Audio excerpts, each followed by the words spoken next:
Start. Mr. Vice Chairman, I rise to associate myself fully with the resolution and the concern which has been expressed from all the various sections of the House regarding the urgent necessity of developing rural industries.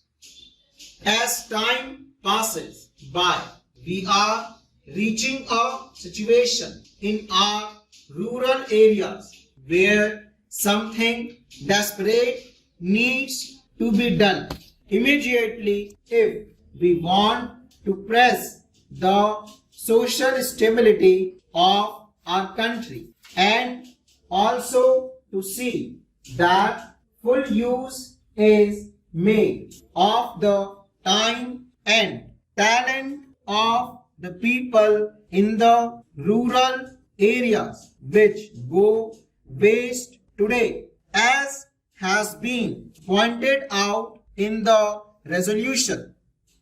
Sir, the Planning Commission and the Government of India have applied their minds to the various isolated aspects of rural industries, and some valuable reports have been published and some important recommendations have been made in these reports which need consideration.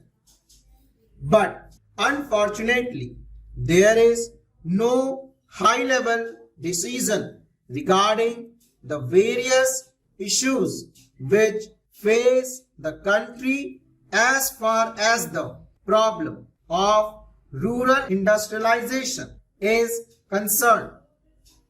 We are not quite clear as to what, first of all, rural industries mean and what rural industrialization implies.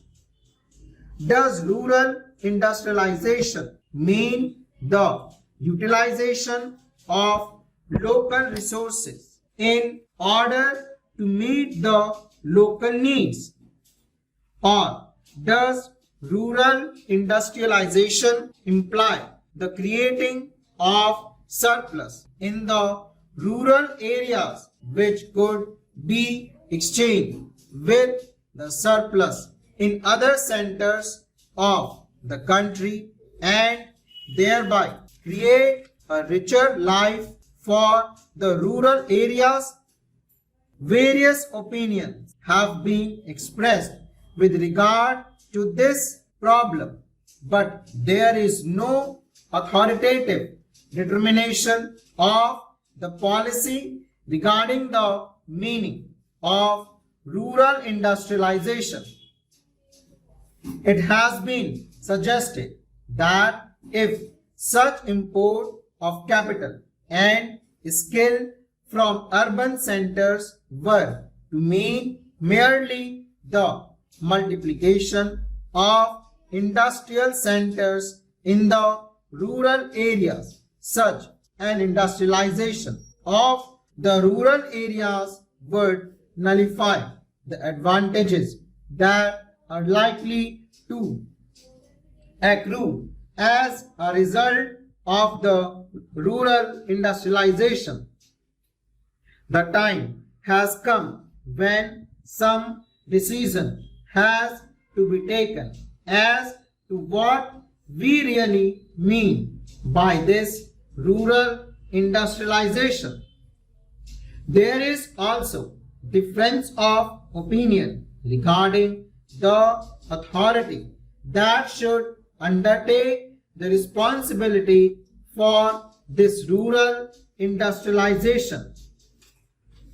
From the literature that has been published in this connection, it is quite obvious that two distinct and powerful schools have developed regarding this issue.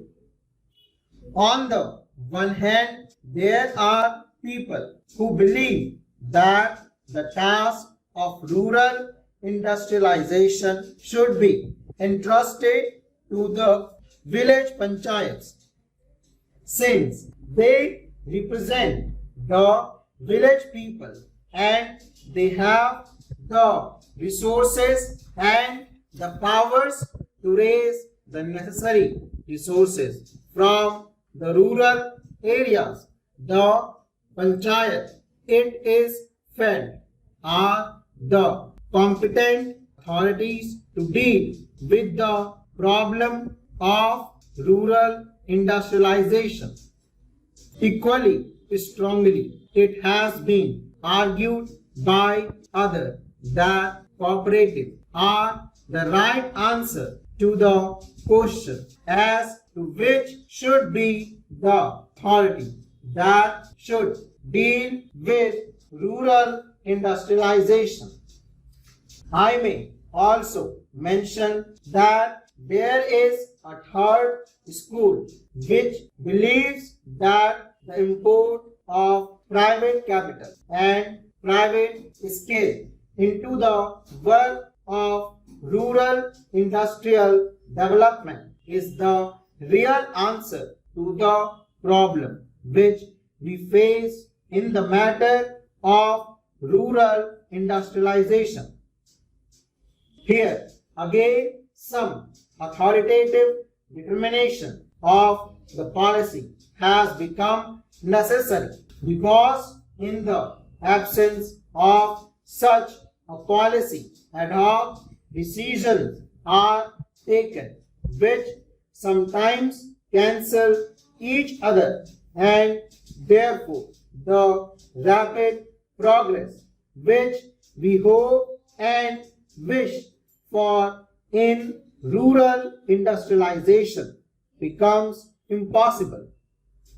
Then again, there is the further question of protection that may be necessary for rural industry in view of the lack of the internal economy from which rural industry would suffer. Whatever may be the answer to the first two questions, Professor Malkani has already referred to this question and various suggestions have been put forward.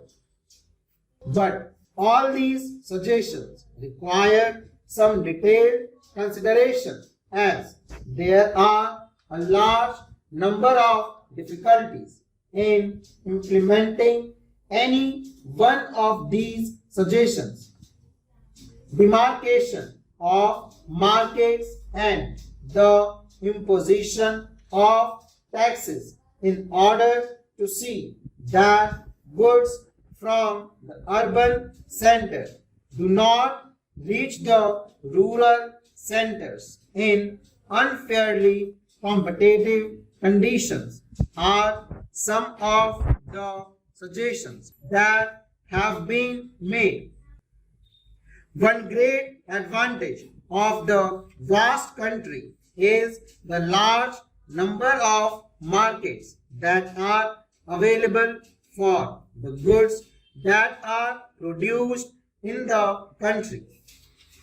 However, if these markets are artificially restricted and goods are not allowed to move from one center to another, I am afraid more problem would be raised than solved if this protection is sought to be given in this manner. Yet, protection has to be given to the rural industry if these rural industries are to develop.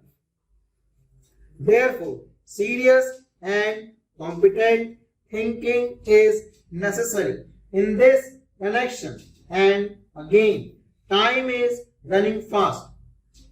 Therefore, it is desirable that we should have some authority which would examine the various issues involved and determine the policy with regard to this matter also. Full stop.